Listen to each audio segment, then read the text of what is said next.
जय सीताराम बंधु आपण को अनेक अनेक स्वागत जनावि आपणकर विश्वजीत चैनल तरफ हे मोर प्रिय भगवत श्रोता बंधुगण आज पुणी एक छोट प्रयास आरंभ करुच्ची गोस्वामी तुलसीदास श्रीरामत मानस जहाँकि जीवन आधार और सुंदर जीवन कर एक सहायक कहले अत्युक्त हेना जीवन को सरल सुंदर लौकिक और पारलौकिक जीवनधारार एक अंशविशेष कहले अत्युक्त हेना जीवन को अंधकार आलोक पहुँचापी एक सुमार्ग कहले अत्युक्त हेना कहीं प्रभु श्रीरामकर जो वाणी प्रभु श्रीरामकर जो मर्यादा और प्रभु श्रीरामकर जो संकल्पता ता जीवन आदर्श कर गढ़ी होता है ये श्रीरामत मानस।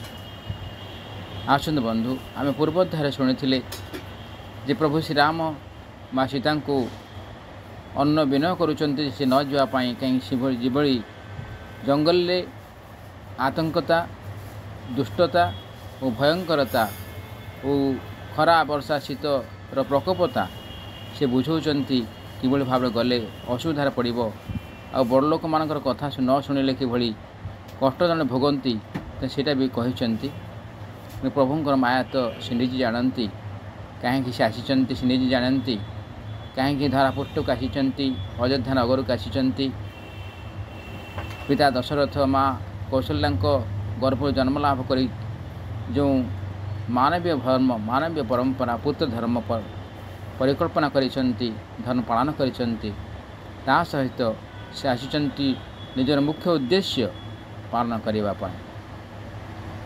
रावण को मारे असुर मान को मारे ता सहित रावणर भी आत्मोद्धार करेंगे आउ देवता मानकर इच्छा को पूरण करेंगे तेणुक ये सब धारा भितर जीवन गढ़ी तोली प्रभुंर विचारधारा से निजर चिंताधारा को परिपृष्ट करते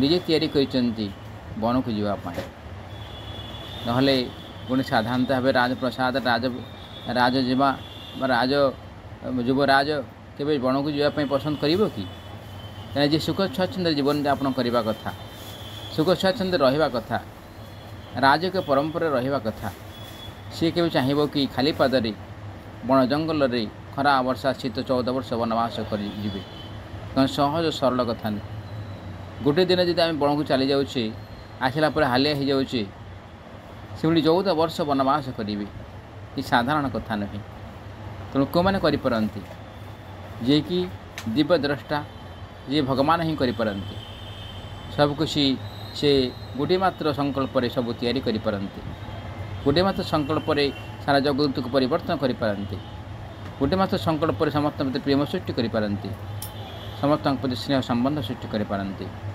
आ गोटे मात्र संकल्प से सारा विश्व को मत ध्वंस कर पालन कर शक्ति रही।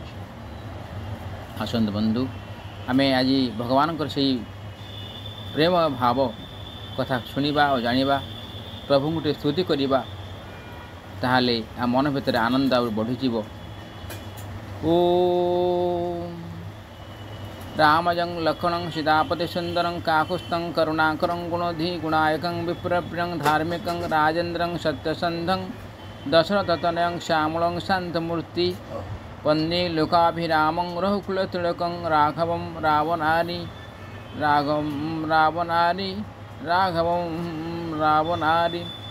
ओं मनोजवं मारुततुल्यवेगं जितेन्द्रियं बुद्धिमता बलिष्ठं वातात्मजं वानरयूथमुख्यं श्रीरामदूतं शरणं प्रपद्ये श्रीरामदूतं शरणं प्रपद्ये श्रीरामदूतं शरणं प्रपद्ये।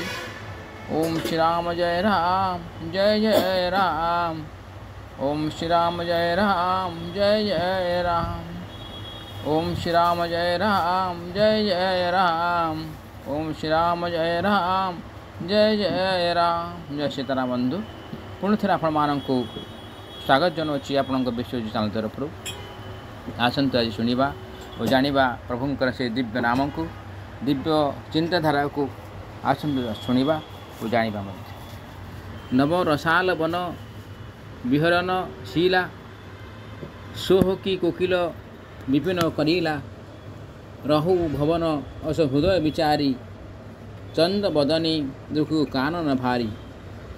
ଅର୍ଥାତ୍ ନବୀନ ଆମ୍ର ବନରେ ବିହାର କରୁଥିବା କୋଇଲି କ'ଣ ପତ୍ରହୀନ କଣ୍ଟା ବନରେ ଶୋଭା ପାଇବ? ହେ ଚନ୍ଦ୍ରମୁଖୀ, ଏସବୁ କଥା ବିଚାର କରି ତୁମେ ଘରେ ରହିଯାଅ, ବନରେ ଚଳିବା ବଡ଼ କଷ୍ଟ ଅନୁଭବ ହେବ।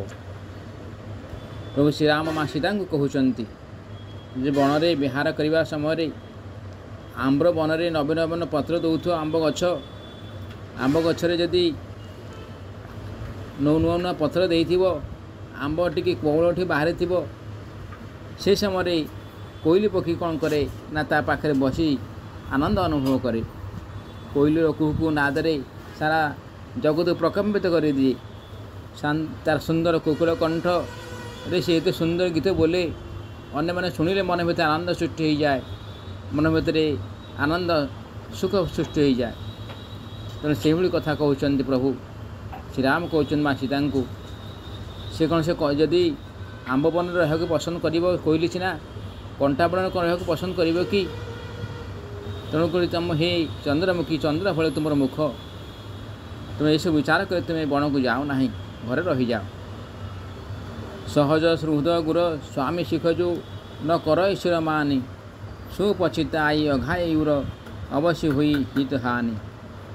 ହିତକାମୀ ଗୁରୁ ସ୍ୱାମୀଙ୍କ ଉପଦେଶକୁ ଯେ ସେ ଧାର୍ଯ୍ୟ କରି ନ ମାନେ, ତାକୁ ବହୁ ଅନୁତାପ କରିବାକୁ ପଡ଼େ, ତାହାର ଅବଶ୍ୟ ଅମଙ୍ଗଳ ହୁଏ। ଶୁନି ମୃଦୁ ବଚନ ମନୋହର ପ୍ରିୟକେ, ଲୋଚନ ଲଳିତ ଭରେ ଜଲସିୟକେ, ଶୀତଳ ଶିଖ ଦାହକ ଭଇ କେଇସେ, ଚକହି ଶରଦ ଚନ୍ଦ ନିଶି ଯାଇସେ। ଅର୍ଥାତ୍ ପ୍ରିୟତମଙ୍କର କୋମଳ ମନୋହର ବଚନ ଶୁଣି ସୀତାଙ୍କର କମନୀୟ ନୟନ ଅଶ୍ରୁଜଳରେ ଭରିଗଲା। ଶରତ ଋତୁର ଚାନ୍ଦିନୀ ରାତିରେ ଚକ୍ରବାକର ହୃଦୟ ଯେପରି ବିଦଗ୍ଧ ହୋଇଯାଏ, ଶ୍ରୀରାମଙ୍କର ଶୀତଳ ଉପଦେଶ ବାଣୀ ଶୁଣି ସେ ତାଙ୍କୁ ଠିକ୍ ସେହିପରି ବିଦଗ୍ଧ କରିଦେଲା। ଏଠି କୁହାଯିବ ଯେ ମା ସୀତା ପ୍ରଭୁଙ୍କର ସେ କୋମଳ ବଚନ କଥା କହୁଛନ୍ତି, ସେ ଯିବାକୁ ବାରଣ କରୁଛନ୍ତି ବଣକୁ। କାହିଁକିନା ମୁଁ ପିତାଙ୍କର ପିତୃସତ୍ୟ ପାଳନ କରିବା ପାଇଁ ମୁଁ ବଣକୁ ଯାଉଛି, ତୁମେ ବଣକୁ କାହିଁକି ଯିବ? ମୋତେ ତ କହିବାକୁ ମା କୈକେୟୀ କହିଛନ୍ତି ବଣକୁ ଯିବା ପାଇଁ। ତେଣୁ ପିତା ସତ୍ୟ ପଳୁଥିଲେ, ମୁଁ ସେ ଅନୁସାରେ ଯାଉଛି। ଏ ଦୃଷ୍ଟିରୁ ତୁମେ କାହିଁକି ଯିବ ବୋଲି କହୁଛନ୍ତି। କମଳ ବଚନ ଯେଉଁ ଶୁଣୁଛନ୍ତି, ପ୍ରିୟତଙ୍କର ବା ପ୍ରଭୁ ଶ୍ରୀରାମଙ୍କର କୋମଳ ବଚନ ଶୁଣିକି ସୀତାଙ୍କର କମନୀୟ ନୟନରେ ଅଶ୍ରୁଜଳ ଭରି ଯାଉଛି। ଏଠି କୁହାଯାଉଛି ଶରତ ଋତୁରେ, ଏବେ ଶରତ ଋତୁ ଚାଲିଛି, ଶୀତ ଆଗମନ ହେଉଛି। ଶରତ ଋତୁରେ କାଶତଣ୍ଡି ଫୁଲ ଆପଣମାନେ ଦେଖୁଥିବେ, ସବୁ ବନ ଭିତରେ ବା ନଦୀ ପଠାରେ ସବୁ ସୁନ୍ଦର ସୁନ୍ଦର ଧଳା ଧଳା ଫୁଲ ସବୁ ସୁନ୍ଦର ଦେଖାଯାଉଛି। ସେହି ଶରତ ଋତୁରେ କ'ଣ କରେ? ଶରତ ଋତୁର ଚାନ୍ଦିନୀ ରାତିରେ ଚନ୍ଦ୍ର ପଡ଼ିଥିବ, ସେ ଚାନ୍ଦିନୀ ରାତିରେ କ'ଣ କରେ? ଚକ୍ରବାକ, ସେ ଚକ୍ରବାକି କ'ଣ କରେ ନା ଚକ୍ରବାକି ତା'ର ହୃଦୟ ଯେଭଳି ବିଦଗ୍ଧ ହୋଇଯାଏ। ଚନ୍ଦ୍ର କ'ଣ ହୁଏ ନା ହୃଦୟ ବିଦଗ୍ଧ ହୋଇଯିବା କଥା କୁହାଯାଉଛି। ଯେ ଚକ୍ରବାକ ବା ଚକୋର ଚକରୀ ବୋଲି ଆମେ କହୁଛେ, କ'ଣ କୁହାଯାଉଛି ନା ଯେତେବେଳେ ଚକୋର ଚକରୀ ହୋଇଯାଆନ୍ତି, ଚକ୍ରବାକି କ'ଣ କରେ ନା ଚନ୍ଦନ ସଦବ ସମସ୍ତଙ୍କୁ ଆମେ ସମସ୍ତେ ଜାଣିଛେ ଶୁଣିଛେ, ଆମକୁ ମନମୁଗ୍ଧ କରିଦିଏ। ଆମେ ଦିନରେ ଯେତିକି ସୂର୍ଯ୍ୟଙ୍କର ଆଲୋକରେ ଆମେ ଯେତେବେଳେ ତାହାକୁ ଅନୁଭବ କରି ଆନନ୍ଦ ଅନୁଭବ ନ କରୁଛେ, ଆମେ ସକାଳ ସମୟରେ ଟିକେ ସୂର୍ଯ୍ୟଙ୍କର ଯେଉଁ ଶୀତଳ ତାପ ଦ୍ୱାରା ଆମେ ଟିକେ ସକାଳୁ ଉଦୟ ହେଉ, ଆମ ମନ ଭିତରେ ଆନନ୍ଦ ଟିକେ ସୃଷ୍ଟି ହେଉଛି। କିନ୍ତୁ ତାପରେ ପରେ ଆମେ ସୂର୍ଯ୍ୟଙ୍କ କିରଣ ସମ୍ଭାଳି ପାରୁନାହିଁ। କିନ୍ତୁ ଶରତ ଋତୁର ଚନ୍ଦ୍ର ରାତିରେ, ଯେଉଁ ଚନ୍ଦ୍ର ରାତିରେ କ'ଣ ହେଉଛି ନା ଚନ୍ଦ୍ରଙ୍କର କିରଣ ଯେ ପଡ଼ୁଛି, ଆପଣ ଯେତେ ଚନ୍ଦ୍ର କିରଣରେ ରହୁନା କାହିଁକି, ଆମ ମନ ଭିତରେ ଶୀତଳତା ସୃଷ୍ଟି ହୋଇଥାଏ। କାହିଁକି ମନ ଭିତରେ ଗରମ ସୃଷ୍ଟି, ଯେଉଁ ସୂର୍ଯ୍ୟଙ୍କର ଯେଉଁ ତାପ ହୁଏ ନାହିଁ, ଏଠି ଶୀତଳତା ଅନୁଭବ ହୁଏ। ତେଣୁ ଶୀତଳତା ଅନୁଭବ ହେବା ଦ୍ୱାରା ଆମ ମନରେ ଆନନ୍ଦ ସୃଷ୍ଟି ହୁଏ। ଆମେ ସେଇ ଚନ୍ଦ୍ର ଆଲୁଅରେ ବସିବାକୁ ବହୁତ ପସନ୍ଦ କରୁ। ତେଣୁ ଶରତ ଋତୁର ଚନ୍ଦ୍ର ରାତିରେ ଯେଭଳି ଆମେ ସମସ୍ତେ ଚାହୁଁଛେ ଯେ ଚନ୍ଦ୍ର କିରଣରେ ଆମେ ବସିବାକୁ ବହୁତ ଭଲ ଲାଗେ, ଆମେ ବସିବି ରହୁଥିବା, ରାତି ସାରା ରହିଲେ ମଧ୍ୟ ମନ ଭିତରେ କଷ୍ଟ ଅନୁଭବ ହେବ ନାହିଁ। ସେହିଭଳି ଚକ୍ରବାକି କ'ଣ କରେ ନା ଚକୋରୀ ପଳେଇଯାଏ, ଚକ୍ରବାକ ପଳେଇଯାଏ ତା ପାଖରୁ। ତାକୁ ଅଭିଶାପ ମିଳିଛି ଯେ ଚକ୍ରବାକି କ'ଣ ଦିନସାରା ରହିବେ, ଦିନସାରା ପାଖରେ ରହିବେ, କିନ୍ତୁ ରାତିରେ କ'ଣ କଲେ, ରାତିରେ ସନ୍ଧ୍ୟା ହଉ से चक्रवाक एपटे नईरे से ये एपटे नईरे रहीकि परस्पर को कुहाकुही हेबे माने विरह वेदना निजर कहिबे आम पाखे रही आम पाखे आसी रही पारुना पाखे रही पाखे सांग ही रही पारुना तेणु से कौन करे ना एपटे सेपटे नईर आर पटे चक्र रही था चक्रवाक रही था एपटे नईर पूर्व ये नईर पठारे चक्रवाक रहे परस्पर को विरह वेदना संभाषण करती तेणुक कौन भाई यहाँ कहबार तात्पर्य हूँ जे माँ सीता आउ माँ प्रभु श्रीराम पाखे पाखे अच्छा किंतु प्रभु कहते जे तुम मो ठू अलग हो जाओ तुम घर रही जाओ मु बण को जीवी से भाई कौन भाव कथा जे से चक्रवाक कथा चक्रवाकी कथा कहुच्छे उदाहरण स्वरूप जे दि जाइए चक्रवाक भितर परस्पर प्रेम संपर्क रही परस्पर भल पाइबा रही निबिड़ संपर्क रही विधि विधान अनुसार से परस्पर को दूरे जाती संध्या हो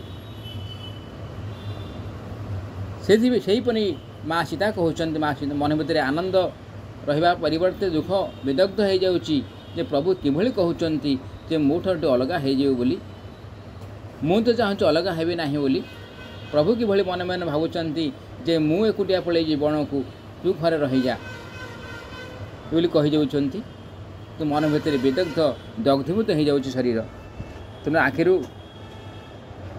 तेणु कौन हो श्रीरामकर शीतल उपदेश बाणी से ठीक से विदग्ध करदेला उतर न आप विकल बेदेही तजन चहत सूचि स्वामी सनेही बरवश रो की विलोचन बारी धरी धीरजु उर अवनी कुमारी जानकी किसी उत्तर दे पार न से केवल यही चिंतार बड़ी व्याकुल होता जे पवित्र हृदय प्रिय स्वामी को छाड़ी पवित्र हृदय प्रिय स्वामी छाड़ी चली जाऊँ चाहते आखिर लोक को बाध्य कर अटकाई भूमिसुता सीता हृदय धैर्य धरी रहिले ये कहुच्छे आप शुणे कथा सुंदर कथा जे माँ सीता माँ जानकी किसी प्रभुंर कथार किसी कहीपर न केवल चिंतार व्याकुल होती कौन कर पवित्र हृदय प्रिय स्वामी को छाड़ी चली जावाक चाहती कि मु चाहूँगी जीवाई सांगरे ना प्रभु मत छाड़ी जावाई चाहूँगी मु छाड़ी रही पारि ना आखिर लोक बाध्य कर अटकाई कौन कले ये भूमिसुता सीता कहुच्छे आपण मैंने प्रश्न पचारि पारे जे भूमिसुता सीता कहीं कहुच्छे माँ सीता को भूमिसुता बोली कहीं कहुच्छे भूमिसुता बोली कहीं कहुच्छे यार कहबार तात्पर्य हूँ माँ भूमि बाहर थी जनक ऋषि बा राजा जनक जो जो हल करुले हल कर समय माँ सीता कौन कले ना हल लंगर बाजी थे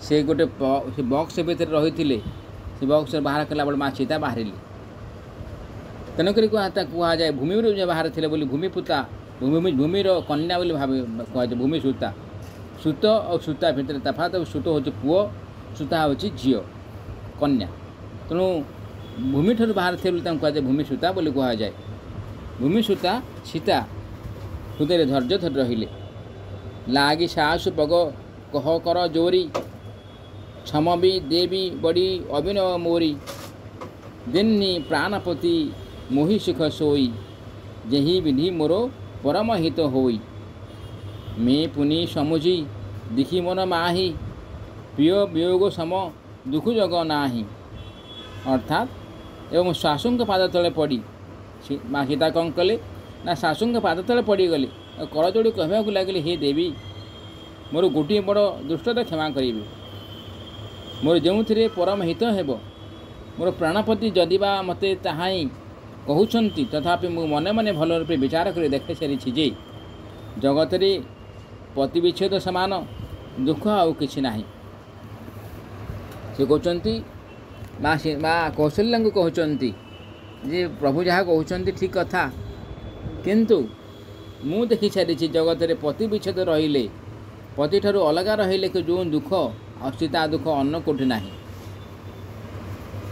प्राणनाथ करुणायतन सुंदर सुखद सुजान ତୁମ ବିନୁ ରଘୁକୁଲ କୁମୁଦ ବିଧୁ ସୁରପୁର ନରକ ସମାନ। हे प्राणनाथ, हे कृपाधाम, हे सुंदर, हे सुखदाता, हे सुज्ञ, हे रघुकुल कुमुद विद्धु, आपण के बिना स्वर्ग मध्य मो निमंते नरक तुल्य। ये प्रभु श्रीराम को माँ सीता कहते कि भाव संबोधन कर देखु माँ सीता कि माँ सीता हृदय रे प्रभु श्रीराम कि रही आप देखु स्वामी को हृदय भितर कि रखी देखु स्त्री हिसाब से पत्नी हिसाब से प्रभु श्रीराम को प्रभु के माँ किभली भाव में हृदय रे सम्मान सहित रखी कहते हे प्राणनाथ, हे कृपाधाम, हे सुंदर, हे सुखदाता, हे सुज्ञ, हे रघुकुल कुमुद विधु बोली कहते। तेणुक आपण मुझे स्वर्ग में मत रखी दिखती ताहा मो किसी काम नुहे, ता नरक तुल्य सामान हो जाए।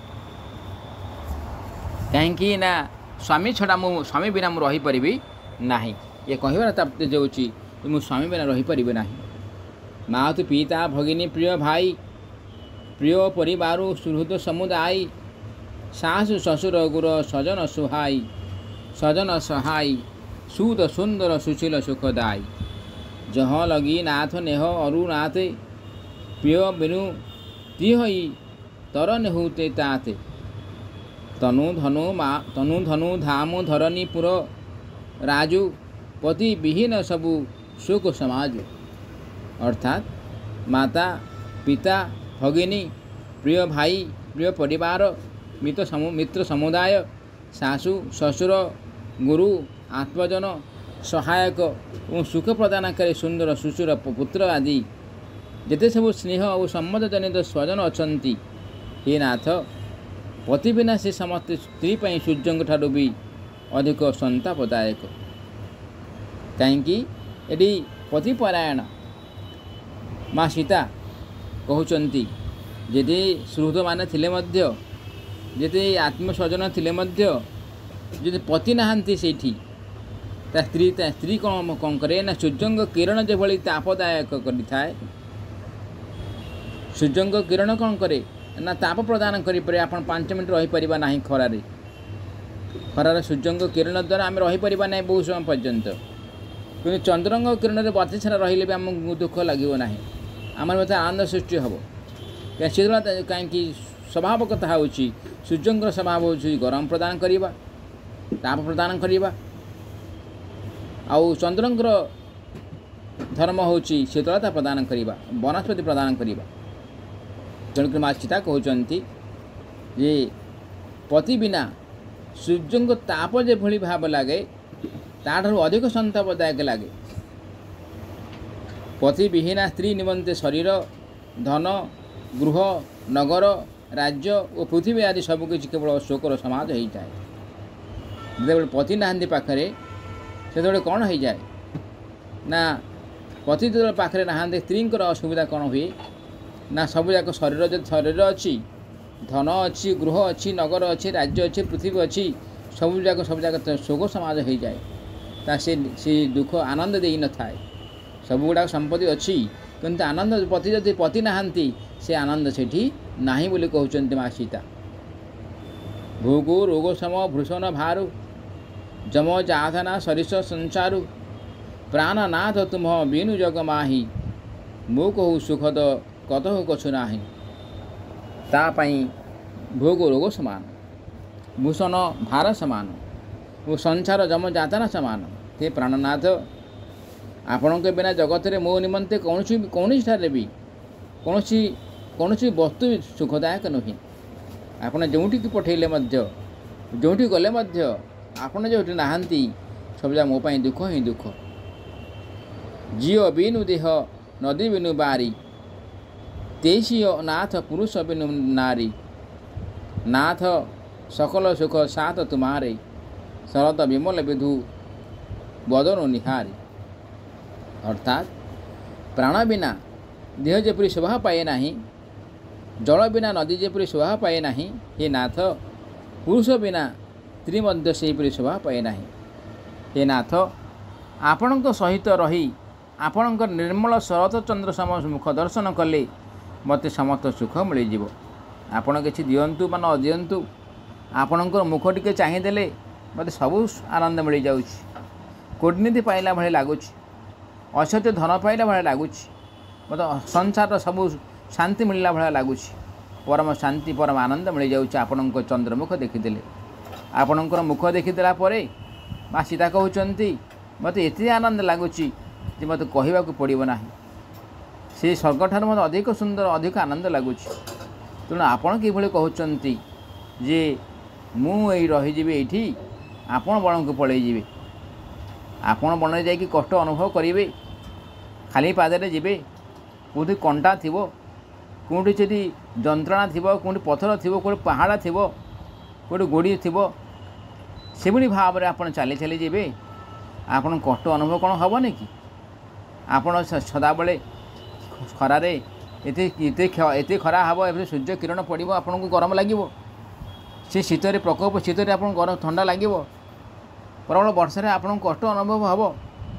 ଏସବୁ ଯଦି ଆପଣଙ୍କୁ ଅନୁଭବ ହୋଇପାରିବ, ଆପଣ ଯଦି କଷ୍ଟ ସମ୍ଭାଳି ପାରିବେ, ତାହେଲେ ମୁଁ ତ ଆପଣଙ୍କର ଅର୍ଦ୍ଧାଙ୍ଗିନୀ, ମୁଁ ତ ଆପଣଙ୍କ ଚରଣ ରଜ। ତେଣୁକରି ଆପଣଙ୍କ ପାଇଁ ମୁଁ ମଧ୍ୟ ଆପଣଙ୍କ ସହିତ ଯିବି। ଆପଣଙ୍କ କଷ୍ଟକୁ ମୁଁ ମଧ୍ୟ ଅନୁଭବ କରିପାରିବି। ମୁଁ ଘରେ ରହିକି ଏ ରାଜପ୍ରସାଦରେ ରାଜସୁଖ ଭୋଗିବା ଅପେକ୍ଷା ଆପଣଙ୍କ ସହିତ ଗଲେ ମୋ ଜୀବନ ସାର୍ଥକ ହୋଇଯିବ। ମୋ ସ୍ତ୍ରୀ ଧର୍ମ, ମୋର ପତ୍ନୀ ଧର୍ମ ସାର୍ଥକ ହୋଇଯିବ, ମୁଁ ଉଦ୍ଧାର ପାଇଯିବି। ଖଗ ମୁଗ ପରିଜନ ନଗରୁ ବନୁ, ମଲକଳ ବିମଳ ଦୁକୁଲ, ନାଥ ସାଥ ସୁର ସଦନ ସମ, ପରନ ସାଲ ସୁଖ ମୂଲ। ହେ ନାଥ, ମୁଁ ଆପଣଙ୍କ ସହିତ ରହିଲେ ବନର ପଶୁପକ୍ଷୀ ମୋର ସ୍ୱଜନ ହୋଇଯିବେ, ବନ ହିଁ ନଗର ହୋଇଯିବ, ବୃକ୍ଷର ବଳକଳ ନିର୍ମଳ ବସ୍ତ୍ର ହୋଇଯିବ, ପର୍ଣ୍ଣକୁଟୀର ହୋଇଯିବ ସ୍ୱର୍ଗ ସମ ସୁଖର ଉତ୍ସ। ଏବେ ଆପଣ କହୁଥିଲେ ପ୍ରଭୁ ଯେ ଜଙ୍ଗଲକୁ ଗଲେ ପଶୁପକ୍ଷୀମାନଙ୍କର ଦୁରାତ୍ମତା ଅନୁଭବ ହେବ ଓ ବନଟା ସହଜ ନୁହେଁ, ସେଠି ଅନେକ ଦୁଷ୍ଟାତ୍ମା ରହିଥାନ୍ତି। ଓ ଆପଣ କହୁଥିଲେ ମାନେ ବନକୁ ଗଲେ ବକଳ ପିନ୍ଧିବାକୁ ପଡ଼ିବ। ଆପଣ କ'ଣ କହୁଥିଲେ ନା ପର୍ଣ୍ଣ କୁଟୀର ପତ୍ରରେ ଯେଉଁ କୁଟୀର କରାଯିବ, ସେ କୁଟୀର ରହିବାକୁ ପଡ଼ିବ। ହଁ ପ୍ରଭୁ, ଠିକ୍ କଥା ଆପଣ ଯାହା କହିଛନ୍ତି ସମ୍ପୂର୍ଣ୍ଣ ଠିକ୍। ତେଣୁ କଥା କହିବାର ତାତ୍ପର୍ଯ୍ୟ ହେଉଛି ଆପଣ ଯେଉଁ ବଣରେ ପଶୁପକ୍ଷୀ ଆମର କ'ଣ ହେଇଯିବେ, ମୁଁ ଯଦି ରହିଯିବି ସେଠି, ସେ ମୋର ନିଜର ଆତ୍ମୀୟସ୍ୱଜନ ହେଇଯିବେ, ଆତ୍ମୀୟବନ୍ଧୁ ହେଇଯିବେ। ଆଉ ବଣ ଯଦି ହେଇଥିବ, ବଣର ମୋ ନଗର ଯେଭଳି ଅଯୋଧ୍ୟା ନଗର ରହିଛି, ଅଯୋଧ୍ୟା ନଗର ସେଭଳି ହେଇଯିବ। ମୁଁ ଭାବିବି ମୁଁ ଅଯୋଧ୍ୟା ନଗରଟି। ଆଉ ବୃକ୍ଷର ବଳକଳଟା କ'ଣ ହେଇଯିବ, ମୁଁ ଆଜି ବସ୍ତ୍ର ଯେଉଁ ପିନ୍ଧିଛି ସେ ନିର୍ମଳ ବସ୍ତ୍ର ହେଇଯିବ। ଓ ଯେଉଁ ପତ୍ରର କୁଟୀର ଯେଉଁ ହେବ, ସେଇଟା ହେଉଛି କ'ଣ ହେବ ନା ସ୍ୱର୍ଗ ସମ ସୁଖର ଉତ୍ସ ହେଇଯିବ। ବନଦେବ ଉଦାରା, କରିହ ହିଁ ଶାଶୁ ଶ୍ୱଶୁର ସମ ସାରା, କୁଶ କିଶଲୟ ସାଥରେ ସୁହାଇ, ପ୍ରଭୁ ସଙ୍ଗ ମଞ୍ଜୁ ମନୋଜ ତୁ ଭାଇ। ବନର ଉଦାର ଦେବୀ ଓ ଦେବତା ମାନେ ଶାଶୁ ଶ୍ୱଶୁରଙ୍କ ପରି ଶାଶୁ ଶ୍ୱଶୁରଙ୍କ ପରି ମୋର ଯତ୍ନ ନେବେ। ଏ କହିବାର କଥା ହେଉଛି, ମା ସୀତା କହୁଛନ୍ତି ବନର ଯେଉଁ ଦେବୀମାନେ ଅଛନ୍ତି, ଦେବତାମାନେ ଅଛନ୍ତି, ଶାଶୁ ଶ୍ୱଶୁରଙ୍କ ପରି ମୋର ଯତ୍ନ ନେବେ, ମୋତେ ରକ୍ଷା କରିବେ। ପ୍ରଭୁଙ୍କ ସହିତ ଥିବାବେଳେ କୁଶ ପତ୍ରର ସୁନ୍ଦର ଆସ୍ତରଣ ହିଁ ମୋ ନିମନ୍ତେ ହୋଇଯିବ କନ୍ଦର୍ପର ମନୋହର ସୁଖମୂଳ ଶଯ୍ୟା। କନ୍ଦ ମୂଳ ଫଳ ଅମୀୟ ଆହାରୁ, ଅବଧ ସୌଧ ଶତ ସରିଷ ପହାରୁ, ଛିନ୍ ଛିନ୍ ପ୍ରଭୁ ପଦ କମଲ ବିଲୋକି, ରହି ହଉ ମୁଦିତ ଦିବସ ଯେମି କୋକି। ଅର୍ଥାତ୍ କନ୍ଦ ମୂଳ ଓ ଫଳ ଆଦି ହୋଇଯିବ ମୋର ଅମୃତ ତୁଲ୍ୟ ଆହାର।